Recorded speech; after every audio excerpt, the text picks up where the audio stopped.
हवा की खुशबू बता रही है, वो जुल्फ अपनी लहरा रहे हैं। अगर नबी के वाकई में जलसे में बैठे हो तो दिल लगा के बोलो या रसूल अल्लाह। आप हज़रात कभी कभी बड़ी कंजूसी से काम लेते हैं सुभान अल्लाह कहने में। मैं गुजारिश कर रहा हूं मेरी दाहिनी जानिब ये बाउंड्री पर जो लोग खड़े हैं, या खुदा इश्क़ नबी में इन्हें कलंदर कर दे, या खुदा इश्क़ नबी में इन्हें कलंदर कर दे। जितने ये गेट पर खड़े हैं इन सबको अंदर कर दे। मेरे भाई अगर आप बैठ खड़े हैं तो खड़े ना हो, अदब और इहतराम के साथ बैठ जाएं। नौजवान हुसैनी कमेटी परेवावैश आपके बैठने का माकूल इंतजाम करती है। सर्दी का मौसम है, सर्दी के मौसम का आपका पूरा ख्याल रखा गया है। आप हजरात को जहां जगह मिले आप बैठ जाएं, बहुत अच्छे लोग हैं। और आप तो माशाअल्लाह सुन्नी, और सुन्नी अभी खड़ा नहीं होता, सुन्नी सलाम में खड़ा होता है। जब सलाम का वक्त आए तब नबी पर दरूद पढ़ा जाए, सलाम पढ़ा जाए, तब आप लोग खड़े होइएगा, पहले मत खड़े होइएगा। मैं गुजारिश कर रहा हूँ मेरे भाई जो गेट पर खड़े हैं, गेट के बाहर टहल रहे हैं, मैं आपसे मुद्दबाना गुजारिश कर रहा हूँ कि आप अगर अंदर तशरीफ ले आए तो बहुत मेहरबानी होगी। नबी के जलसे में बैठने के बाद हमें और आपको ऐसा लगे कि हवा की खुशबू बता रही है, वो जुल्फ अपनी लहरा रहे हैं, सवारी तैबा से चल पड़ी है, हुजूर तशरीफ ला रहे हैं। सवारी तैबा से चल पड़ी है, हुजूर तशरीफ ला रहे हैं। तो जितनी देर आप बैठे तो थोड़ा सा अच्छा लगे कि आप बाकी नबी के जलसे में बैठे। सर्दी का एहसास मत कीजिएगा, चारों तरफ से पिंडाल सजा है, लगा है। इंशाल्लाह सर्दी का बिल्कुल एहसास नहीं होना चाहिए। और जिसके दिल में इश्क़ रसूल की आग भड़कती होगी उसे दुनिया की सर्दी क्या असर दिखाएगी। इंशाल्लाह आपकी बेचैनी बेकरारी थोड़ी देर के बाद बिल्कुल खत्म होने वाली है। मैं तो गुजारिश ये कर रहा हूँ कि जितनी देर भी आप नबी का जलसा सुने या जलसे में बैठे या अपने घर जाकर रहें या लेटे, तो आपका हौसला यह होना चाहिए लोगों जीना है तो पीपल के पत्तों की तरह ना जियो जो वक्त आने पर मुरझाया करते हैं, बल्कि जीना है तो मेहंदी के उन पत्तों की तरह जियो जो पिसने के बाद भी दूसरों की जिंदगी में रंग भर दिया करते हैं। सुभान अल्लाह। आप हज़रात जितनी देर यहाँ बैठे तो माशाअल्लाह बेटा, जितनी देर आप यहाँ बैठे तवज्जो के साथ सुने, पूरा दिल दिमाग लगाकर सुने।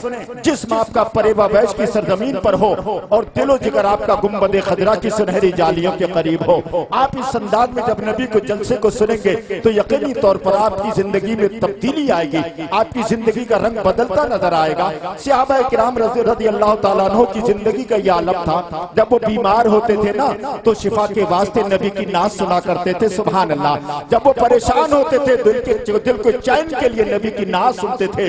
जब वो बेकरार होते थे दिल के करार के लिए नबी की नाज सुना करते थे। हजरात नमाज, हमारा आलम यह है कि नमाज रोजा तो क्या किबरिया को भूल गए, फिर उसके बाद जज़ा और सजा को भूल गए। सवाल क्या है मुसलमान तबाह हाल है क्यों? जवाब ये है कि रसूल खुदा को भूल गए।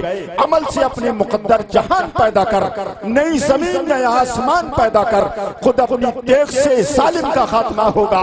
हुसैनी अज़्म बिलाली आसान पैदा कर, और मिली है जिंदा ज़मीरी हमें बुजुर्गों से, रजा की गौस की ख्वाजा की शान पैदा कर, रजा की गौस की ख्वाजा की शान पैदा कर।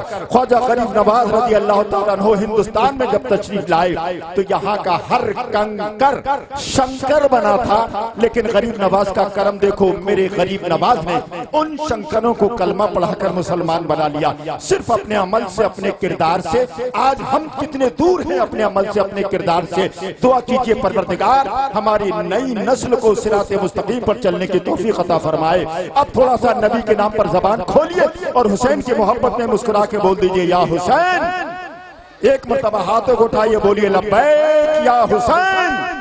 माशाअल्लाह। थोड़ा और दिल लगा के बोल दीजिए या रसूल अल्लाह। आइए मैं फिर आपको गुंबद खदरा की सुनहरी जाली के करीब कराना चाहता हूँ। आप यहाँ से उठकर ना जाइएगा बल्कि बैठे यहाँ रहिएगा और दिल जिगार गुंबद खदरा की सुनहरी जाली के करीब हो। बारगाह रसूल इंक़िलाब में नाते सरवर कौनैन सल्लल्लाहु अलैहि वसल्लम के खूबसूरत अशआर आप तक पहुँचाने के लिए मद्दाह रसूल पैकर तरन्नुम जनाब हाफिज सलमान रजा साहब क़िबला मिंबर शरीफ पर मौजूद है। उनसे गुजारिश कर रहा हूँ कि वो मई पर तशरीफ लाएं और बेहतरीन कलाम से शामिल के कुलूब को महसूस फरमाए। आप ये थोड़ी देर का प्रोग्राम है, ये आपके अपने मेहमान नातवा हैं, सोनखान रसूल हैं, इनको गौर से सुनिए। अगर इजाजत हो तो नबी के नाम का, हुसैन के नाम का एक नारा लगा लीजिए। सारा मजमा मुस्कुरा के बोलिएगा नारे तकबीर। देखो आप अल्लाह उसके रसूल के मानने वाले हो, वलियों के मानने वाले हो। हजरत अबू साले कुर्दी रहमतुल्लाह ताला अलैह, इनका मजार दमिश्क में है मुसलमानों, दमिश्क में। 800 साल पुराने बुजुर्ग हैं, 800 साल। जब ये हयात थे ना तो दमिश्क में कुछ मौलवियों में इख्तलाफ हो गया। मौलवी बोले, कुछ कहने लगे कि हुजूर विसाल के बाद अपनी कब्र में जिंदा हैं, ये सुन्नियों का अकीदा। कुछ बोले भाई हम इस चीज को नहीं मानते, हुजूर माज़अल्लाह विसाल के बाद अपने कब्र अनवर में जिंदा नहीं है। इख्तलाफ हो गया। कहा किसके पास चले? अल्लाह के वली जिंदा हैं अभी। दमिश्क में मजार शरीफ है, बाद में बना। दोनों मौलाना, दोनों गुरु अल्लाह के वली की बारगाह में पहुंच गए। बस सुनने की बात है 1 मिनट की। अल्लाह के वली की बारगाह में जाने के बाद दोनों ने अपना मुद्दा पेश किया। एक गुरु कहता है कि नबी बाद विसाल कब्र अनवर में जिंदा है, दूसरा कहता हम इसको नहीं मानते। अल्लाह के वली ने दोनों की बात को सुना और सुनने के बाद इरशाद फरमाया, लोगों झगड़ा करने की कोई जरूरत नहीं है, कल मेरे पास आना, मैं तुम्हारे सवाल का जवाब दूंगा। अल्लाह के वली ने जवाब फरमाया तो दोनों ग्रुप चले आए। जब दूसरा दिन हुआ, कहा चलो अल्लाह के वली की बारगाह में चलते हैं। उन्होंने हमसे कहा कि कल आना। जब ये दोनों ग्रुप मौलवियों का हजरत शेख अबू साले कुर्दी रहमतुल्लाह ताला अलैह की बारगाह में पहुंचे। पहुंचने के बाद पता चला अल्लाह के वली कहाँ है। लोगों ने कहा उनका तो आज इंतकाल हो गया और दफन भी हो गए।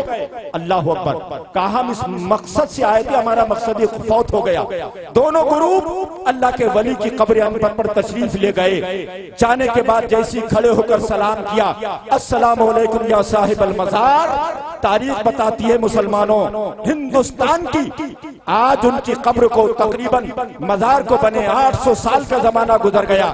जब दोनों ग्रुपों ने सलाम किया ना तो अल्लाह के वली ने अपने कदम मुबारक को कब्र से बाहर निकाल दिया। सुभान अल्लाह, सुभान अल्लाह।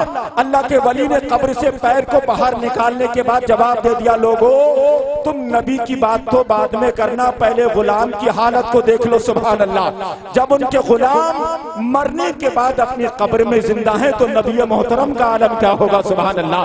जब उनके गदा भर देते हैं शाहने जमाना की झोली मोहताज का जब ये आलम है, मुख्तार का आलम क्या होगा?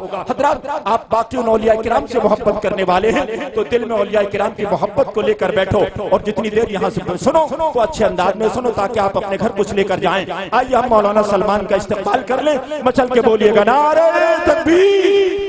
क्या आप लोगों में इतनी ताकत है?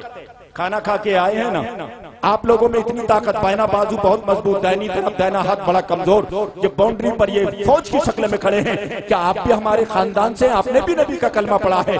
जरा एक आवाज मिलाकर मेरे साथ नारे से इस्तेमाल कर लो ताकि महसूस ये हो कि हम किसी शहर या गांव में नहीं बैठे हैं बल्कि गुंबद खदरा की ठंडी ठंडी छांव में बैठे हैं। जरा जी लगाकर बोलिए नारे तकबीर, नारे रिसालत, मसलके आला हजरत, शहीद आजम कॉन्फ्रेंस, नौजवान हुसैनी कमेटी परेवा वैश, मुसलमानाने अहले सुन्नत, नारे तकबीर, नारे रिसालत। बहुत ही अदब और इहतराम के साथ मद्दाह रसूल जनाब कारी सलमान रजा आपके सामने माइक पर 2 मिसरों के साथ कि तेरी बस्ती का हर मंजर सुहाना कर दिया, तेरी बस्ती का हर मंजर सुहाना कर दिया, मैंने सलमा को तेरी जानिब रवाना कर दिया। आपके सामने जनाब कारी सलमान रजा साहब।